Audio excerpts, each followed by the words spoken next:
अशा परिस्थितीत आम्हाला चारीच्या चारी विजय दिला. खरंच मी जनतेचा आयुष्यभर ऋणी आहे त्या मतदारांचा.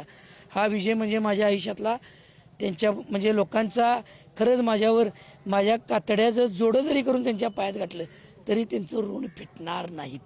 खरं तर आपले विरोधक त्या ठिकाणी शारंदर देशमुख जे सहकारी होते त्यांचा या ठिकाणी विजय झालेला तो देखील मतदारसंघ महत्त्वाचा होता. त्यांच्या हातामध्ये खरं तर कार्यकर्त्यांच्या घंटी देखील पाहायला मिळते. घंटी वाजवली अशा पद्धतीचा विजय करताना दिसतात. कसं बघताय, कारण महायुतीचा देखील विजय आता या महानगरपालिकेमध्ये झाला. आमचा विजय बंटी पाटील साहेबांनी आमचा एक घामाचा विजय आहे. ते घंटी म्हणजे काय आहे, त्यांनी इकडनं तिकडं उड्या मारून आपल्या गळ्यातल्या घंट्या बांधून आपल्यावर काहीतरी पांघरून घेतलं. सत्तेचं मग विजय आहे ह्यो. विरोधात राहून कष्टाचा विजय आहे, हक्काचा विजय आहे, स्वतःच्या हिमतीचा विजय आहे. इथं मंत्री, पालकमंत्री, आमदार किंवा मोठमोठ्या यंत्रणेचा वापर नाही, हा जनतेतला विजय आहे. त्यांनी विजयी झालेत, अभिनंदन आहे. पण तो जरा विनयानं घ्यावा तो विजय.